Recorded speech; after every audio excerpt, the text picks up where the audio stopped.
Hello, this is Margaret Bates. I'm Midnight Boss, and we're coming to you for one of our Halloween-based episodes. This one, Midnight has tentatively titled Horror Has Teeth. So we're looking at horror writing both in film and in short stories. And I guess we're getting started by talking about some of the rewatches we've been doing with Michael Flanagan's work. Do you want to talk a little bit about the two miniseries we've been rewatching, Midnight? Yeah.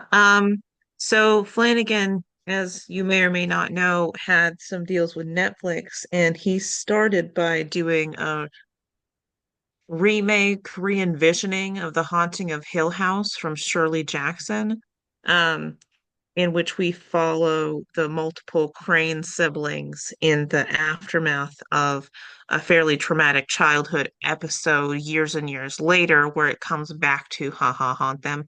And um one of their siblings they think has committed suicide, and then they all have to come together and face what has happened. And then the second season of that is an entirely different story, The Haunting of Bly Manor, in which you have that based off of, I think, Turning of the Screw. And Yeah. that means that there is, an au pair that comes and there's something wrong with the children. And from there, everything devolves. It's different in the story. In the story, it's the literary story. It is less clear whether those children are haunted or she's crazy or they're just evil little buggers. But the show, of course, has literally there are ghosts. Yeah, and so we're big fans of Mike Flanagan's work. I look forward to next, I think, fall when he'll have his version of a miniseries of Carrie on Prime because he switched networks, so to speak. But we usually do rewatches, or try to in October of at least some of the miniseries we like. But I think one of the reasons that, as prep for this, I was rewatching some of his earlier The Haunting type, The Haunting of Hill House, and then The Haunting of Bly Manor, um, was because there's a big contrast with him. At least I find he's a writer and director who really focuses on both the characters within horror as well as really exploring different themes and using horror and the motif in those two seasons, especially of ghosts and what types of things you can say with ghosts and being haunted and what you can be haunted by, literally, metaphorically, etc., to really explore like especially the pain of his characters. And he's good enough that he's able to use ghosts in horror in both Hill House and Bly Manor in different ways. Um, Yeah, so obviously in Hill House, because it is focused around, in the book, the Professor Crane is one character. He is not the father of all of them. If anyone who hasn't read the book, it's basically the sense that they have these scholars who are out there trying to do studies on the supernatural. And so he brought these people to a haunted house and just to see what they would do. And so none of these people are related. In the Haunting of Hill House, he's taken all the characters and then added a few, naming them things like Stephen for Stephen King and um, Shirley for Surely. Shirley Jackson. And so there are like so many siblings of they're like the stages of grief in the number of them, and they have to interact with this family trauma that they experienced. Um, Whereas at Bly Manor, there are actually multiple ways that you could be haunted, right? Yeah, because they have obviously literal ghosts who are there. One of them is the first au pair who drowned because her boyfriend, who's a con artist, also gets killed by the original ghost of the play opera. So that's literally very much a scary story. Like you mentioned, no longer having that ambiguity of the original M.R. James short story where you're not sure exactly what's going on and it's left that way. But there's also things like being haunted by guilt. I know that the au pair Danny in that she feels guilty for a past fiance's death, even though it's really not her fault. But we keep agreeing that guilt isn't rational. Gosh, I wish it were, but it's not. But there are other characters who are also quite haunted by guilt. Yeah, and then there's also the underlying, I don't know that dementia is a ghost here, but dementia is the specter of fear that is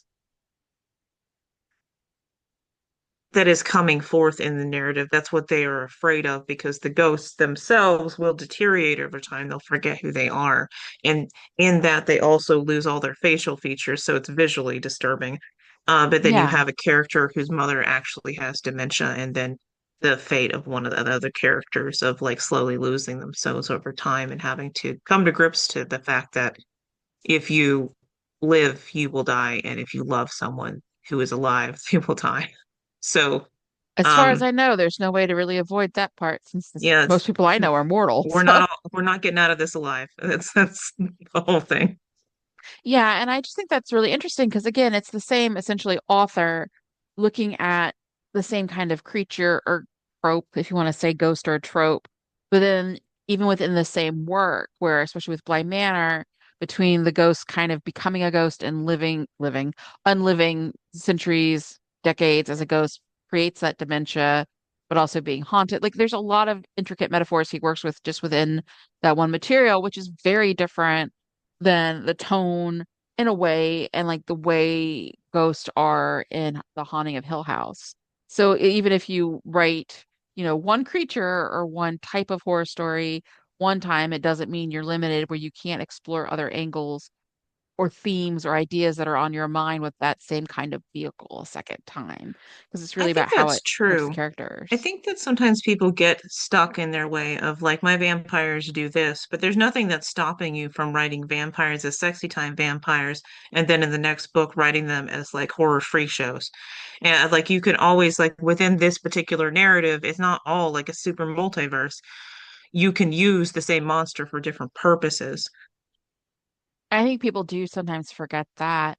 I think one thing that I also think about with Flanagan is that again, because these are so very character driven, when we were doing the pre-show notes, you had talked about how there's this difference between having horror that both moves characters and has weight and looks at theme, but especially really just how the characters react, interact, makes you care about their trauma, their personalities, wants you to hope that they live versus either the old time, usually slashers, the billionth Friday the 13th sequel or Texas Chainsaw sequel. Um, Although I will go to bat for the fourth one that has like the random robot leg of Matthew McConaughey, real true story, and the Illuminati in it, and Renee Zellweger when she's like 19 years old. It's crazy. Check it out. And but also just like the torture porn types movies like after the first Saw, even though that one's kind of on the fence, but after that you definitely get that I'm just in a trap, can you sit through it, like Terrifier with the Art the Clown, Yeah. like there's We're just here for differences. the gratuitous violence. It's not really that scary. You might get some jump scares, but it's not something that's going to stick with you and keep you up at night. You're not going to be sitting like peeling potatoes for dinner and thinking, "Oh God, that scene really messed me up." Well, you might not want to eat while watching some of these film movies. And I am saying this as someone who likes a good slasher movie, or I don't like torture porn. I mean, I could sit through it. I just don't see the point. But I like a good slasher movie as much as the next person, maybe a little bit more so for whatever reason. It's one of my favorite subgenres. But I am saying that horror that really digs down. I think you made the analogy of like gets under your skin, and sometimes literally, but gets under your skin that sticks with you, you have to identify with the character and you have to really want your central protagonist to like survive. I know in horror often there's the flip where you're rooting for the villain and you become more identifying with like Jason as he mows people down, or you kind of watch Silence of the Lambs and you're interested and wish you were as smart as Hannibal Lecter. But I think the horror that I really resonate with the most is where it has something to say about the pathos and often tragedy and sometimes fruitlessness of the human condition. Because a lot of these people aren't gonna, sometimes you survive and sometimes you win. And at least in American horror, you tend to have a 50-50 shot that maybe something will work out. But at the end of the day, Yeah. a lot of times these are stories of despair and where eventually you can't succeed and you're gonna die literally trying. And I think that also contrasts, and I think you've seen more of the American Horror Stories than I have, I think season to season. More than I But want to have seen. yeah, with style over substance, which is kind of the other flip side of like, okay, just mindless torture, mindless like killing. But then there's like the style over substance where you're trying to shock people either with like sexualized horror, which again, I'm not a prude at all, but like also I think if people have seen any of the American Horror Story seasons or a lot of the things Ryan Murphy's done also like Monster or even his version of Nurse Ratched, um, that you get that idea where there's a lot of just pushing the envelope to push the envelope's sake. I think that the theme song and visuals are as much as you really need to understand what American Horror Story is. It's like, here's some gross things with some kind of creepy music. And that's basically it because they don't have enough of a character thread to make a whole season ever. Of the in every season that I've seen, even the ones that were micro seasons, they would start off with a concept and then just sort of pivot around and bounce around to like various horrifying images. But they're like, this is gross, this is weird, why did this happen? And even in the first one, which I think people probably enjoyed the most because it got its legs, it is a horror story in a haunted house, but you jump bounce between the characters, something's happening, there's a demon baby, and it's ghosty, ghosty, move on. And then in the other seasons, they'll like start off with a plot, but then it'll get, derailed, and then you're doing other things. It's just it's unfocused because the purpose is just to kind of deal with the aesthetic of horror rather than make any kind of point. And therefore, it's hard to have a cohesive story under those circumstances. Now, I wouldn't say that all things that involve some element of comedy or devotion to aesthetic are like that because it very much determines of who the author is. I was just thinking of Ready or Not as like, does this Me count as horror? I too. think it does. It does. And it is very much a comedy, but Oh it yeah. also it sticks with me because there's something to it. And also I like the lead actress, but um you have that one character who is like over the top, almost in another movie level of ridiculous cult member. But then you have the more grounded characters who are like, these are just people who are fuck ups. And then the horror of trying to survive after someone has completely betrayed you. And there's more to it than just like, let's And I think kill a that's bunch of why, people. You want her to live. yeah, but interesting enough, you get to like the family. You not like all of them, but you get to find them as interesting because they're not evil masterminds. They're actually really bad at this, and they don't want to really do this. They have to keep up the deal. They haven't even done this in like 40 years or 35 years. Yeah. And it's Yeah, the just twist is when you're like, actually, they do deserve to die because that's what you usually get the opposite of like, okay, well, we got a guy with a machete, let's kill these kids. And the opposite is happening here of like, these are people, they're in this weird situation, but as things develop, you're like, oh, actually, they are that bad. they really are that terrible.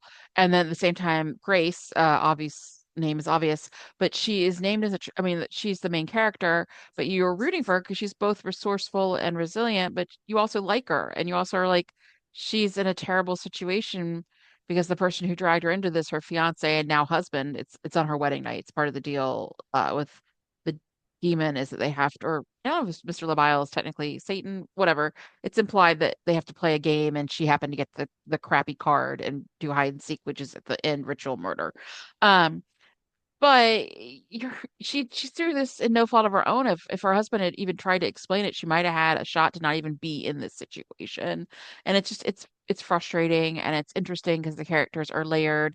They take turns you don't necessarily expect. His drunk lout of a brother turns out to have some real threads of human decency and regret for his Yeah. role in the last ritual murder the family had to do together, which sounds awful. And it is because they've, to stay rich, they've traded so many things, including whoever they had to kill as a ritual sacrifice, depending on who got married and who drew the short straw, essentially.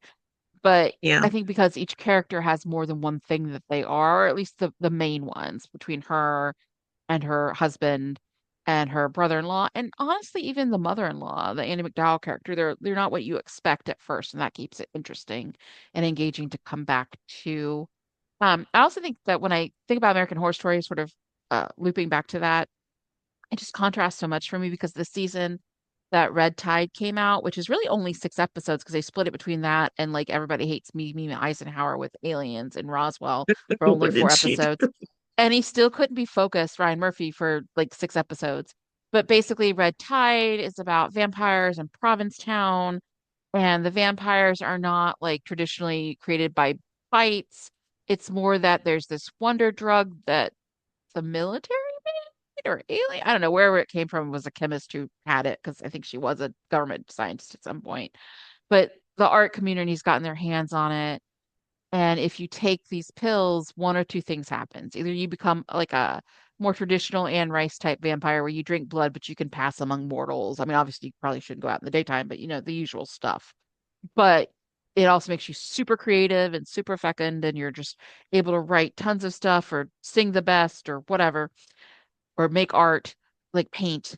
Or you take it and you become Nosferatu because if you're, quote, a like untalented hack, that's just becoming a permanent Nosferatu with like no real intelligence is your curse.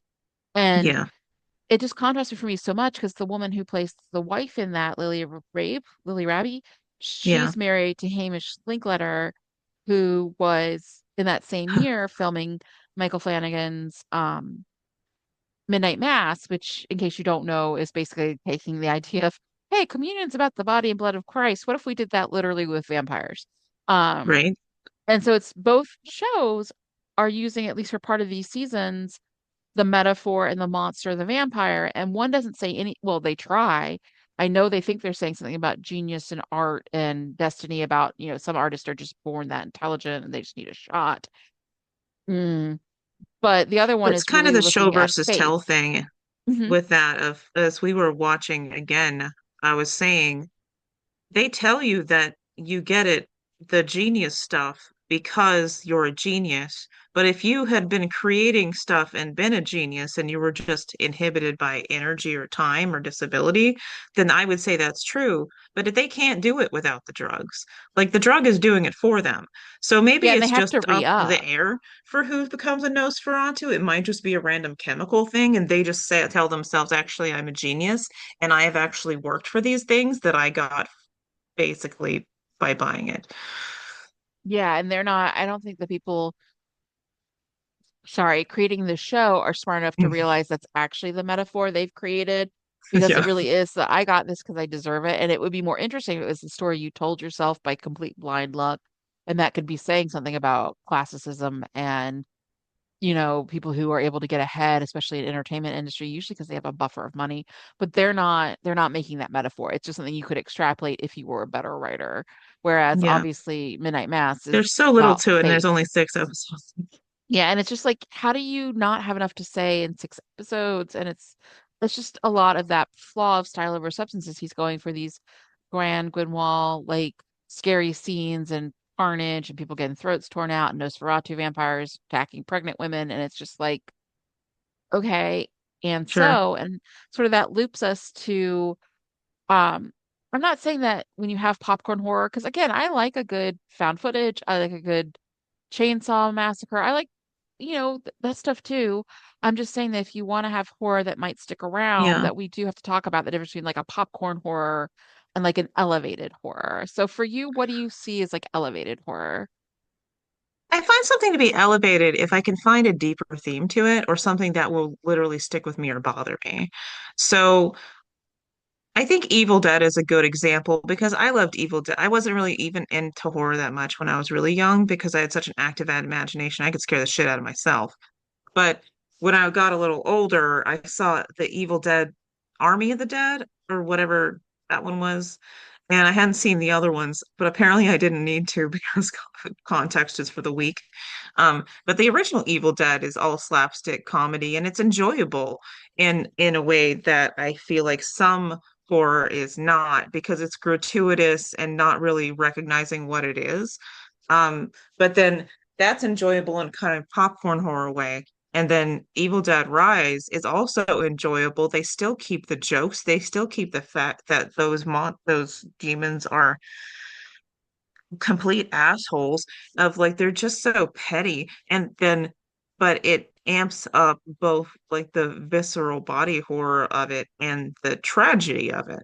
So Yeah, I think also because it it's gets a get extra punch in the face with it. So you can enjoy the old ones and the new one at the same time for different reasons. yeah, and it's not even I'm not saying that people who are families get more pathos than people who are just like friends or a group of friends, but it does change the dynamic when it's in the Evil Dead Rise, like a woman who's found out she's pregnant coming home to try and get support from her sister, and her sister's a single mom facing eviction with her three children, including one who's pretty small still.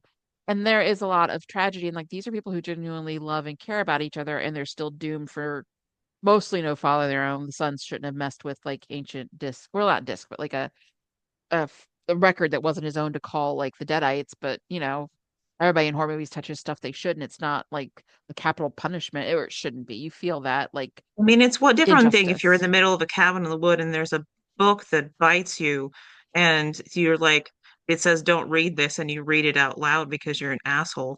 But as versus like you just find something in the basement of your own house, basically, because it's their apartment building. And they're like, wait, what's this? And it won't stop playing once he starts playing it. So it's still not a smart thing, but he's younger than the Yeah, person he's who like usually 14, 15. unleashes the Yeah. Deadites, especially in the remake. It's like, what is your problem? Um, but as to the like, sometimes you can have the group of friends and still evoke some kind of emotional connection of like we mentioned sinners as we were going through our ideas. And it does seem to start off a little bit slow, but the purpose of like introducing kind of the town is to get us the stakes of like, who are these people and what is there to lose? And sometimes with popcorn horror, they're not going to take that time because you aren't meant to connect with them that much. Yeah, That's often not the that point. inversion where you might supposed to be just waiting for the kill count or the creativity of the kills, like in Final Destination films, or just identifying with the killer instead. And so some of the horror directors or writers who you've mentioned who do well with both elevated horror, but elevated horror because you're following theme or having something greater to say. You mentioned George Romero in our pre-show note stuff, and also Jordan Peele. Do you want to talk a little bit about Romero first, since you're kind of the zombie expert between the two of us?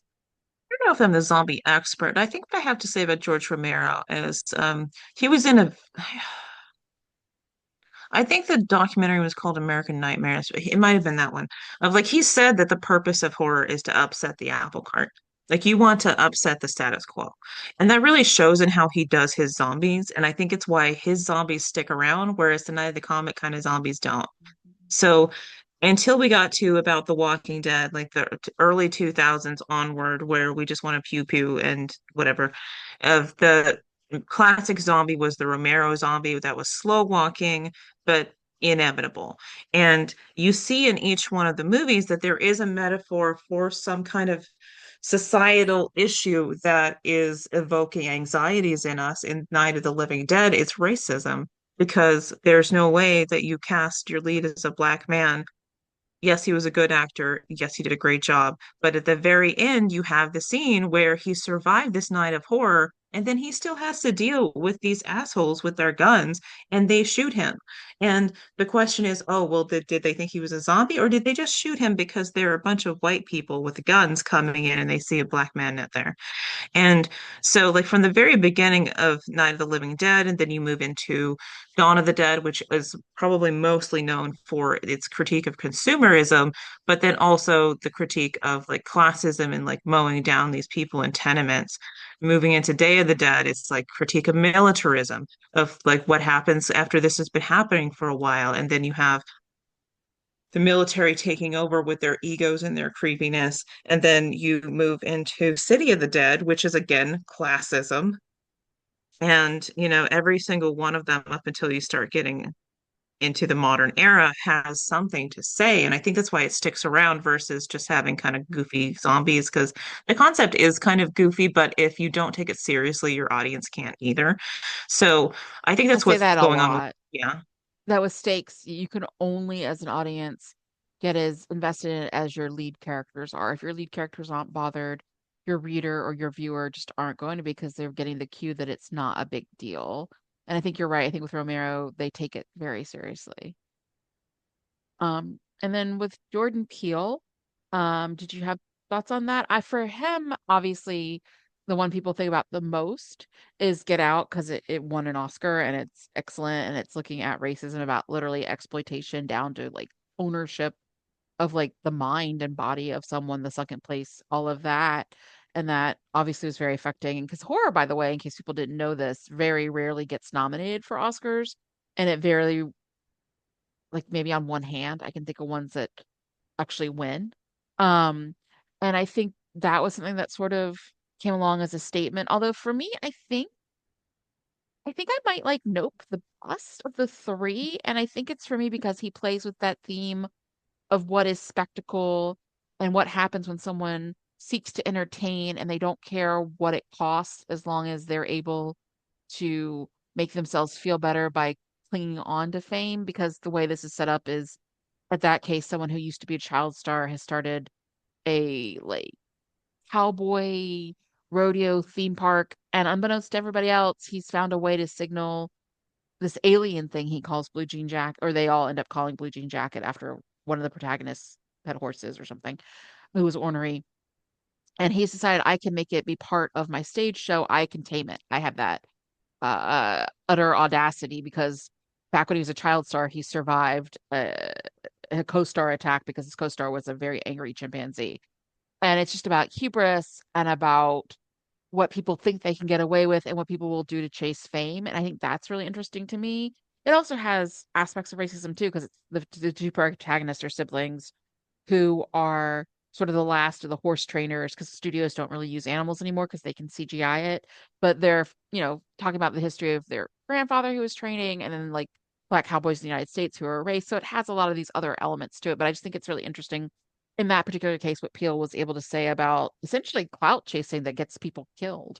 Yeah. Not to like make it reductionist, but it's just very creepy. And oddly enough, even though it's got a giant space alien in it, to me, the creepiest scene is just the audio of what happens midway when they finally reveal how the chimpanzee in Geordie's home in a flashback like decimated that set. So, but Yeah. again, and Us isn't bad either. I enjoy that too because that one I feel like is a lot about classism.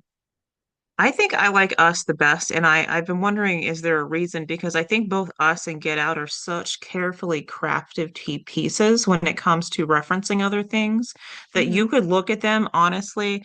Of like in my classes, I have to look at them, so you have them look at a central text. I could have them watch these two movies and analyze them forever, and I think that they have so much layers to them that you could do that. And Us does have more of the class critique, whereas Get Out is the more obvious, like. I don't think I could summarize it in a quick sentence, but like the criticism is quite clear of like the use exploitation of Black bodies, even by people who claim to be allies, and the fear of being subsumed in that, which is probably not enough. But like I think the reason that I honestly like Us better is I think like I attach to the characters more, whereas it's not that the main actor in Get Out is a bad actor by any means, because everything you see him in, he's a different person. Daniel Um, Kaluuya, he's really great. I love him. but him and the, do you remember the name of the woman who's the lead in that, his girlfriend? Her name is, I want to say it's Allison something. I know Yeah, because but I can see that image of her just, or like they are Allison Williams or playing something. in that movie the quietest versions of themselves, whereas in other things you might see them more lively. Like you see her in Megan, and she's a different creature, but she's so creepy already in Get Out that for him to be as quiet as he is, that I don't think I connect with him as much as I did with And all I of feel the like different characters. that part is a deliberate choice because in everything else I've seen Daniel, and he like is the most charming part. He's No, in it had to be this, a deliberate choice because and that I was get the it because it's a character. quieter thing. Yeah, because That's like the in the character of him being kind of quiet and observing and like going along with things and like keeping things cool until he has to do something of like he has to make the choices, and that's part of his persona as well as the point, I guess. yeah, Um and then with Us, I can understand why because it's not just the family part. I think when you realize everything that's happened to the lead heroine, and it's including the twist, which honestly is that she's actually one of the people from the I guess underground it was who's come obvious, up. but it wasn't Yeah, obvious to me because I wasn't thinking about it. So I can usually, like, when we're watching things, sometimes I will guess out of the blue what the answer is, like, very quickly. But in this case, the trick to that is to distract me. Honestly, that's yeah. that's the best way to keep people from guessing your very obvious and well laid out conclusion. Yeah, but I get what you mean. She's really interesting when you both think it's a woman who's trying to fight for her life and save her own family from the tethered. And then when you realize she was the tethered and the only reason this uprising is happening is because she broke loose and stole essentially Red's life like 30 years ago is also really compelling. So I think that Yeah. creates these like more personal stakes in that way. But all three of these films I really love, and I think they're all very different, and they all talk about different aspects of classicism and Right. racism, and in the third one's case, Snowflake Spectacle, and they all are doing different things. So I think it's Yeah. really rare to see a horror director who comes out with three real bangers, where each one is its own unique thing, but each of them are talking about different aspects of sort of similar themes, but in like one's space alien, one's, you Right. know, people who come from like Chud essentially, but with like more scissors, and then one's you know, racism and it's like couched almost like a Manchurian Candidate or like possession film. It's like it's really interesting, and I am curious to see eventually what he does next as another film. Um, and let me see. We had also talked a little bit about I guess because you had mentioned that layer of you have to care, and the characters have to care for the viewers to care, and also that makes it why you sort of have more of a preference for Evil Dead Rise, perhaps versus some of the older ones, or at least you feel more affected and more fearful Yeah, watching the Evil I Dead Rise. I would enjoy them at different times. So if I just wanted something fun but horror, then I would go with the originals. If I wanted to like something with a little bit more meat, I would go with Evil Dead Rise, and I would still get like the serotonin boost that I was particularly looking for, depending on. Yeah, and Whereas sometimes there are horror movies that you put on, and I'm like, this is boring me to death. Even though it's meant to be fun, I'm just like, I do not care. So yeah, I think we were talking about different horror comedies, and I have this idea that horror comedies that at the end are still more in the horror mix than comedies work better for me. Like, and some of the ones that I think are the best, like Cabin in the Woods or Shaun of the Dead, at the end of the day, they're still pretty bleak. Like, even if they're funny throughout, especially Shaun of the Dead is very funny throughout most of the film. Um, it's still bleak because in the end, his mom dies, his best friend dies. Yeah, I mean, he puts Ed in the garage as a zombie so they can still hang out. But like, there's a lot of tragedy threaded through that, even though Sean and his girlfriend survive. Just like in Cabin in the Woods, it's funny, but at the end of the day, they still choose the other nihilism of letting the old ones take over the earth and everything start over. And another one that I feel like straddles the line between being horror and comedy, although in a really odd kind of way, is American Werewolf in London. But at its heart, it's a tragedy, and they tell you that right off the bat because about a third of the way through the movie when he realizes that he's a werewolf and he's been told, he starts thinking about the old Lon Chaney movie and he talks to the nurse he's fallen in love with, unpack that later, who he's now living with because he's, traveling abroad in London. And he's like, in the original Wolfman movie, he had to be killed by like a silver stick or a stick with a silver handle. But he's like, I don't think that's it. I think it has to be someone who loves him. And in the end, he does die. And it's the last sound you hear actually is just like the nurse finding him in the alleyway and like crying her heart out. And it's just like this woman screaming and like sobbing. And then it just cuts to like Blue Moon. And you're like, oh, well, here's a little bop.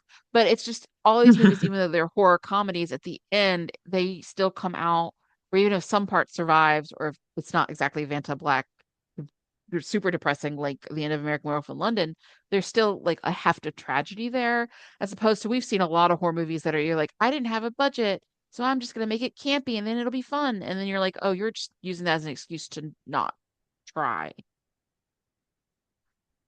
the thing with horror is that you can do it on a shoestring budget and still have something to show for it. I think Blumhouse up until now has pretty much shown us that they can do things on a lower budget and make it work. Um, With mixed success, some of them lately haven't been great, but like I know what you mean. Like I think that's why horror recently has been being able to be such a banger genre. It's not necessarily because every horror movie that comes out is great, because I watch almost all of them each year. It's that because the budget is kept low, you're able to produce something for $300,000, $1 million. A studio or even a small group of people who crowdfund are able to take a risk with it. And because usually it's location dependent, like here's one place, here's one factory, here's one old house. If you know what to do with it, you can do it on a very limited scale. I mean, you don't even necessarily need, if it's a psychological horror, like a ton of special effects either. And I think that's more the idea that because it has a limited budget, people are willing to take more chances.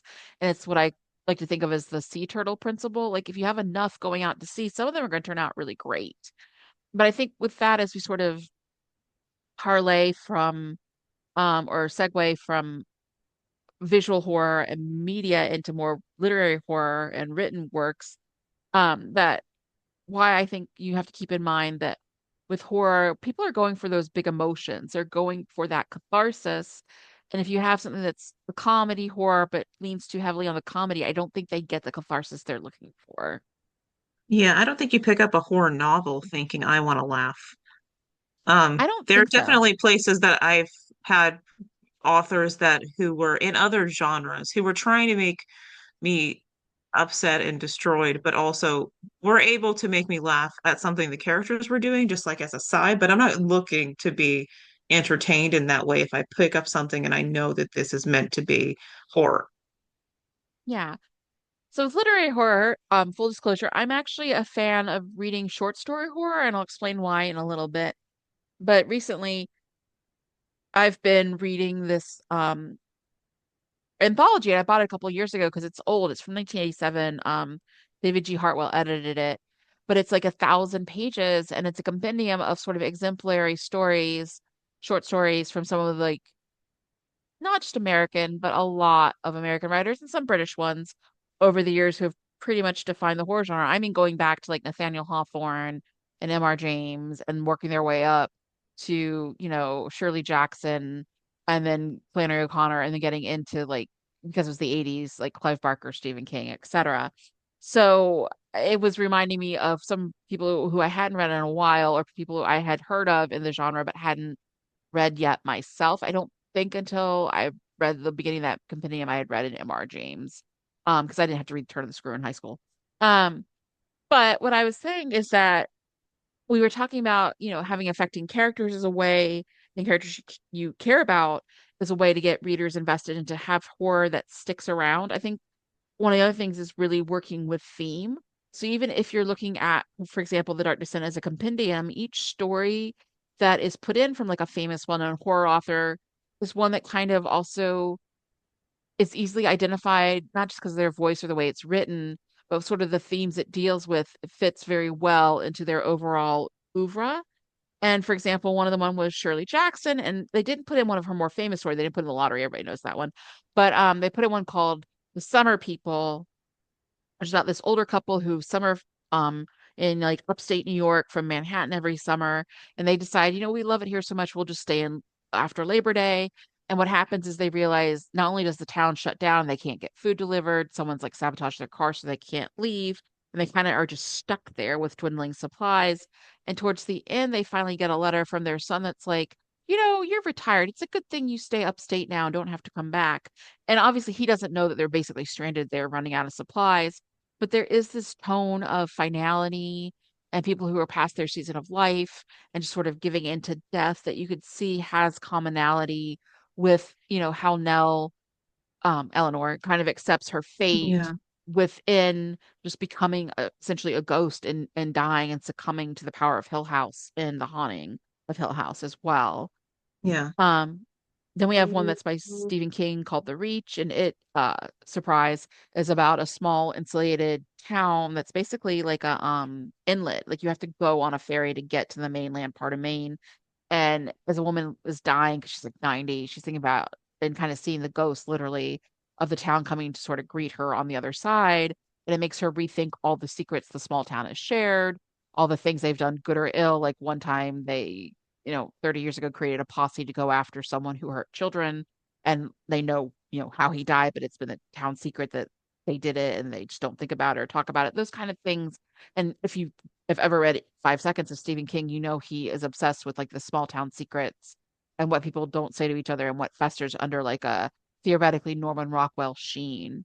And then there's also Flannery O'Connor, and she had her short story in that compendium was Good Country People, which is essentially almost like a grotesquerie story, um, where a woman is swindled, somewhat seduced, because she kind of literally has a roll around in a hay with like traveling con kind. guy, and he ends up stealing her wooden leg, which if you knew much about Flannery O'Connor, kind of reflects her because she looked at, disability, not necessarily in a helpful way, but like she looked at sort of freakishness and people who are outside the norm. But some of her other stuff that if you trace it into things like Wise Blood, which is her novel, she looked at like blindness, and her like lead character there is named Hazel Motes, and like I think eventually he does find himself in religious ecstasy. And there's all this kind of interwovenness with her big thing, which was sort of religious ecstasy and like what does a close relationship with God do, both good or ill for someone, especially if it comes with overwhelming feelings. And then the last sort of writer within that compendium I want to point out was Clive Barker, who people may or may not know this, but he wrote a series of short story collections, wrote six, called The Books of Blood, which are excellent. I love them.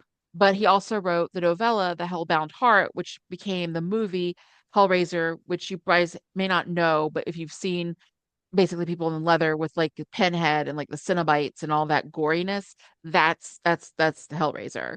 So with Clive Barker, he might be the person who comes closest to writing sort of shock horror or torture horror, or in the 80s they called it splatterpunk, where it's very aggressive, transgressive stories that are very violent and very literally visceral, like literally guts are splattering everywhere, hence the splatterpunk title. But even then, he's looking at very pointed things. He wrote the short story Candyman actually comes from, although because he's British, it was actually originally set in England, and it was about an ethnographer researching graffiti that led her to the folklore story of the Candyman. And in that way, he really looks at things like queerness and isolation and, pain and pleasure, but he also looks at cultures or subcultures more accurately that are kind of shunted aside and either not thought about by others or sort of just pushed to the liminalities in society and the edges of society because they're something about them is objectionable to the mainstream. And one of the more famous books he had that became cult classic film is called Nightbreed. And I think you've seen that one too, right? Midnight? Yeah, I've seen that one. Again, just looking at queer culture. But what I'm saying is I've mentioned about four authors between Jackson, Barker, King, and O'Connor, who have huge collections of short stories. I mean, King is beyond prolific, but so is Barker, really. And Jackson has a ton of stories and some novels too, but it's just like, um, even though they write different things, there's three or four themes, especially that you can kind of be like, okay, this is an alcoholic writer. That's going to be some Stephen King territory right there. But like you get the impression that there's things that they're really invested in or interested in that they keep turning around in their heads and trying to explain or at least approach the metaphors and the themes within their own story collections or their own work, body of work. Yeah, and I think short stories are good for that, of like the issue of I'm trying to work out a single concept or an issue or something that disturbs me. And I'm going to mention this because I talk about her all the time, but also because it connects to the next thing I'm going to talk about of Octavia Butler's Bloodchild, where she had been researching for her Xenogenesis series. And while she was researching, she found about the tsetse fly laying eggs underneath your skin, Ugh. and it creeped her out. So she wrote a short story where basically human beings are in a weird situation because they showed up on a planet, but there were already sentient species there, and they're giant centipede aliens. And they're in the situation now where they're protected, but only if they offer up their sons to be implanted with the creepy worm eggs to help the stronger species continue to survive. So she was like, this creeps me out. I'm going to write a story. Well, And so indeed she like did. working out that thing that made you uncomfortable or that fear can be like, okay, that's what a good short story is like. Okay, I've got this thing. I want to excise it. And there are different themes to it, but like that's kind of where that started. But it's not just like, okay, bugs under the skin, gross. But like Although that that's where feels it like starts. pardon the pun almost, but like feels like your theme of the episode because you also had recently read Andrew White's book, right? That also has sort of like parasitic body horror. Yeah. So I do like Andrew Wright. I haven't finished reading. Hell Followed With Us, although it has elements of horror. It's YA, so it's not quite the same. So you do have some body horror with that, but it's also like religious cult horror, which is not present with You Were Meant to Be Human. He recently put out his first adult book, and oh my God. So like I don't read horror novels that often. I have read several from Shirley Jackson.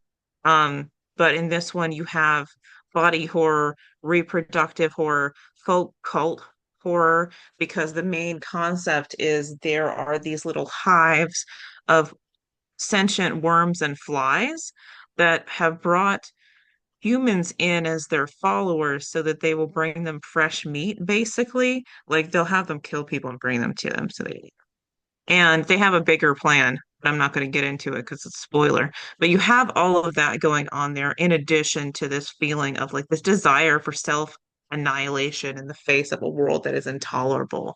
Of like you're at your lowest moment, why else would you go follow a bunch of worms and flies? And so it starts with ew, gross worms, but and then goes into like the trans horror, the reproductive horror of being pregnant when you don't want to be and cannot become unpregnant because the authority has told you you're not allowed to. And that's where it starts. Yeah, So I know like you it don't want to keeps give getting away deeper and too deeper much. into like the psychological stress all of that is causing and then what that does to you as you start to fall apart and like the reasons by which you may have made those choices and additionally on that existential level of feeling that you need the permission to be who you are. And so you'll take it from wherever you can get it. It's a lot. Yeah, and again, it comes back to like how, I mean, essentially the way you describe the Octavia Butler short story and then Andrew White's work is they're still like technically the same plot, or I not the same plot, but the idea of what if worm under skin or what if parasite, uses What your if body worm? to host. Yeah, basically, Would you but love me if I were a they're looking worm? at Not in this no, case. yeah, completely different aspects of things, completely different things that they're getting at. Andrew White going through as like a trans author, like looking at, that type of body horror not fitting in your skin quite literally. So like you can still take even one kernel of a plot idea and depending on the angle you want to put on it and what you're trying to say, it can mean so many different things. Or Yeah. what if worm? So moving into sort of our summary thoughts on this, I think again to go back to the title, um, you mentioned the idea in the pre-show notes and everything of if you're going to be a horror writer proper or write horror that I think at least has a sustaining impact, you need to have some teeth. Um, and I think for us, teeth is something that's either going to affect people because they care about the characters involved, and they care about the trauma and the issues they're going through and trying, even if they don't succeed to fight back against or to push back that darkness, or you're trying to say something by engaging with theme that, is either a way for you to exercise, pun intended, your thoughts and your own emotional traumas and relationship to an idea like body horror, like not fitting in your own skin, like alcoholism, like existential terror of a world that's falling apart around you, etc., or where you're trying to explore the theme for the benefit of your readers, not necessarily be didactic or like just talk at people. But I think the reason writers sustain when they write things that sort of play with different themes over and over again is both because they're trying to figure it out for themselves. And it Yeah. helps reflect for the audience who's also trying to figure it out for themselves. And they find this is like a guide or at least a thought exercise of someone else has had these weird thoughts too. And also, it's the same reason people go on roller coasters over and over again. For some people, like that rush of like there's a certain amount of horror that bothers you, and but you want to keep seeing it. Like you want to keep experiencing of like going right up to that edge of like this makes me uncomfortable and I want it. I want it. Again, Um, going to that catharsis because you want to get scared, but in this way, because you're not literally a worm person or you're not literally being attacked by vampires, etc., you can experience or- it. You can literally feel the emotions. And like if you're enough immersed in horror media, you can still get the galvanic response we call it, like the skin tingles and it gets sweaty and your heart races, but you don't have, you're safe. You're just literally sitting in bed reading the book. You're not actually being stalked by ghosts. So there is that catharsis, but there's also this experience in a safe arena, and that is definitely a reason I think horror fans go to it because they know they can get that literal feeling in their gut, but they're not going to actually get hurt. or That they reminds shouldn't. me of that episode. Did you ever see that episode of Friends where they're reading Stephen King? Yeah, doesn't he put it in the refrigerator or something? Yes, and she's reading Cujo, and then she runs. She's like, "What's wrong with the dog?" And then he's like, "I don't know, something like, yeah, it's scary." Right? She's like, "No, no, what's wrong with this dog?" And like Yeah, she's so scared. Yeah, he puts it in the freezer. Of like you can get that feeling, but then you can, metaphorically put it in the freezer. You can always put it down. Um, yeah. And I think one other part of this that we've talked about, because I mentioned a lot of short story horror, even from authors like King and Jackson, who are known for some of their novel work, especially King, who writes like four stops. You asked me what I thought was the difference or like why I preferred shorter fiction to longer fiction. Um, and with me, I think it's because in general, shorter fiction, because of the way horror works, and it has to have a sustained tension in it, it's a lot easier to do that in a short story or a novella than it is in a six or 700 page book. That's Stephen King's length, or even like a 250 or 300 page book. To create that narrative tension that you really need to make something scary is a real balancing act in an art in a longer form. I yeah. think in a but in a nice way, if you want to start practicing writing something short or writing shorter stories, and like horror might be the place to start. Because a story is really about what happened, about the incident, about its immediate effects on people, like a snapshot in time. If you have a really cool idea of like, okay, what if this, weird ice cream trucks that play ominous music that steal a child. We've had that joke about those weird urban legend sightings in Northern Virginia lately, and we definitely lived in Fairfax for a bit, and we're like, why is there an ice cream truck in our like apartment complex parking lot at like 7 o'clock? It's dark outside. It's November. So go figure that. But the short story format or the novella format gives you a chance to explore something in a short, impactful way. And with horror, where you need to like preserve that tension, being able to do it in a short frame is a great way to do that and a great way to practice. And then I think also just even if you're saying, I only read romance, I only read mystery, I only read, high fantasy, I love me some hard sci-fi, but I just wouldn't touch horror. I think there's a lot to appreciate about horror, and I think there's a lot to be said for, reading widely, right? Midnight? Yeah, I think if you're going to be a writer, you want to try to read widely. You want to say every once in a while, this is not particularly my bag. This is not particularly the thing that I'm usually interested in, but it does hit other notes that I'd be going for and give it a shot because the wider you read, the deeper your well is to draw from. And Yeah, that's something Octavia Butler says as well, actually thought of just now. Like it as that you're drawing from your base of knowledge, but also like your repertoire of skills. And if you're, I don't know about romance so much, but in fantasy, urban fantasy, sci-fi, there is often the case of using the elements of horror in order to raise the stakes and make things scarier and more intense. And therefore, like if you want to be a little more well versed in that, then you would be mm, saying, okay, well, I'm going to read a horror novel. This sounds within my realm of something that I can handle. Or even if it's not that, like maybe you're like, I'm going to read some nonfiction and just, cleanse the palate. Because I do see people sometimes on Reddit saying, are all the books terrible now, or am I just burned out? And I was like, yeah, it's just you've read like 37 in a row who have the basic same plot. So, you know, clear it off and then get back to it. Because if you're reading the same thing over and over again, then it's not going to yeah. feel new. It's not even fair of like there might be new elements, but it all feels the same. And so you're cheating yourself Well, it's in kind of like the addition with mental because you have to buy those equivalent of books. like, you may love macaroni and cheese, but if you eat it 37 days in a row, all of a sudden you're like, oh, I can't do another one. You know what I mean? Yeah, Um, I it's the do. I same do idea. because Like, I eat the same thing for yeah, me breakfast too. every day Yeah, for like a year and a half. but if you like do it, you're like, oh, it's the same bland thing.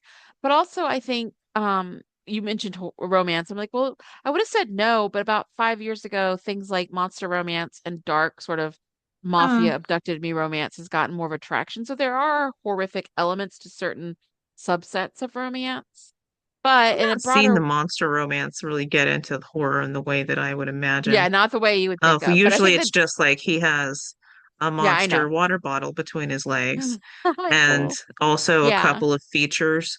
Um, but I know from one of our friends, like that extra element of actually very monstrous would be very attractive to some readers. It's just I haven't seen those.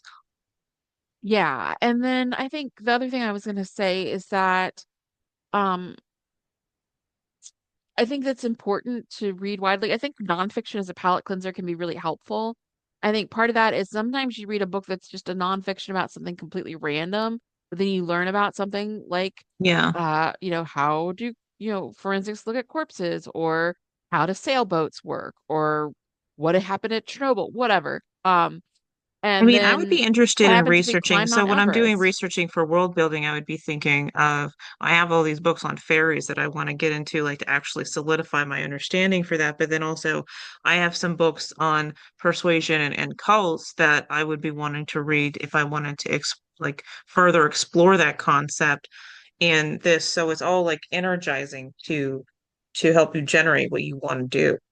I also will say that one thing that I haven't done, but that I have been advised about from some of my professors is also to like appreciate prose and poetry, and something that Oh yeah. has a lot of focus on the rhythm of the way lines are written, as well as how to make really great images with an economy of words. So even if you're not just writing with reading within genre or changing genres around, but change to nonfiction, change to poetry, change to things that you haven't really thought you would read before, because you're right, and Octavia Butler's right, is like make that well bigger and draw from it more, because any type of thing, even if you're just reading to like give your brain a break, you never know when something might be a kernel of either inspiration for how to structure how you write, like literally the literal lines and syntax, or will give you an idea of, I didn't know that about caterpillars. What if I did X? Like you just don't know Yeah. what little thing you read can give you inspiration later.